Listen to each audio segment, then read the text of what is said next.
சீராக்கின் ஞானம் 21ஆம் அதிகாரம். குழந்தாய், பாவம் செய்து விட்டாயா? இனிமேல் செய்யாதே.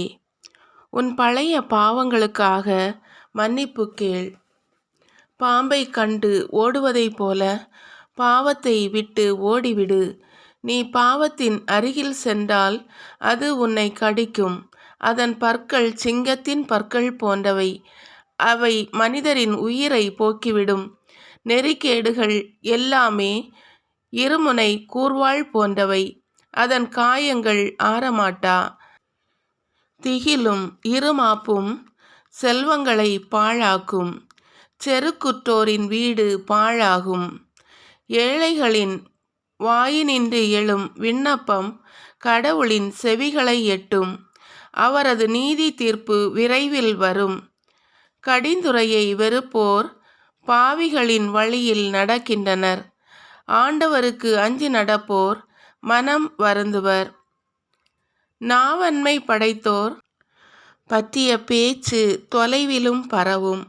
ஆனால் அவர்கள் தவறும்போது அறிவுள்ளோர் அதை கண்டு கொள்வர். மற்றவர்களின் பணத்தை கொண்டு தங்கள் வீட்டை கட்டுவோர் தங்கள் கல்லறைக்கு வேண்டிய கற்களை தாங்களே சேர்த்து வைப்போர் போன்றவர்கள். நெறிக்கெட்டோரின் கூட்டம் சணல் குப்பை போன்றது. கொழுந்துவிட்டு எரியும் நெருப்பே அவர்களின் முடிவு.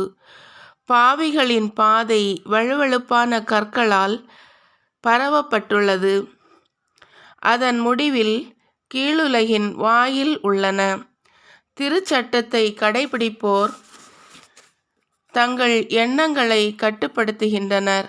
ஆண்டவரிடம் கொள்ளும் அச்சத்தின் நிறைவே ஞானம். திறமை இல்லாதோருக்கு கல்வி அறிவு புகட்ட முடியாது. கசப்பை விளைவிக்கும் ஒரு வகை திறமையும் உண்டு. ஞானிகளின் அறிவு வெள்ளம் போல பெருக்கெடுத்து ஓடும். அவர்களின் அறிவுரை வாழ்வளிக்கும் நீரூற்றுக்கு நிகராகும். மூடரின் உள்ளம் ஓட்டை கலன் போன்றது. அதில் எவ்வகை அறிவும் தங்கி நிற்காது. அறிவாற்றல் பெற்றோர் ஞானம் நிறைந்த பேச்சை கேட்டு புகழ்வர். அது வளம்பெறச் செய்வர். அப்பேச்சை ஒழுக்கம் கெட்டோர் கேட்க நேரிட்டால் அதை விரும்புவதில்லை. அதை உள்ளத்தில் இருந்தும் விரட்டி விடுவர். மூடரின் உரை பயணத்தின் போது எடுத்து செல்லும் பெருஞ்சுமை போன்றது. அறிவு கூர்மை கொண்டோரின் பேச்சு இன்பம் தருகின்றது. அறிவு திறன் வாய்ந்தோரின் வாய்மொழிகளை சபை விரும்பி தேடும். அவர்களின் கருத்துக்களை உள்ளத்தில் இருத்தி சிந்தித்து பார்க்கும். மூடர்களுக்கு ஞானம் பாழடைந்த வீடு போன்றது. மதியீனர்களுக்கு அறிவு பொருளற்ற உரை போன்றது.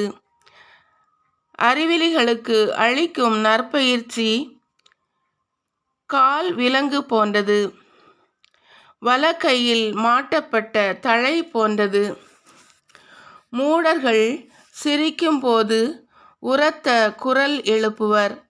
அறிவில் சிறந்தோர் அமைதியாக புன்னகைப்பர். அறிவுத்திறன் கொண்டோருக்கு நற்பயிற்சி பொன் நகையாகும். வலக்கையில் அணிந்த கை வளையாகும். மூடர்களின் கால்கள் மற்றவர்களின் வீட்டுக்குள் விரைகின்றன. பட்டறிவு பெற்றவர்களின் கால்களோ நுழைய தயங்குகின்றன. அறிவிலிகள் கதவு வழியாக வீட்டுக்குள்ளே எட்டி பார்ப்பார்கள். நற்பயிற்சி பெற்றோர் வெளியே காத்திருப்பர். நற்பயிற்சி பெறாதோர் கதவு அருகே நின்று ஒற்று கேட்பர். அறிவு திறன் வாய்ந்தோர் அதை இகழ்ச்சியாக கொள்வர். அறிவற்றோர் எளிதாய் பிதற்றுவர். நுண்ணறிவு கொண்டோர் சொற்களை அளந்து பேசுவர். அறிவிலார் சிந்திக்குமுன் பேசுவர்.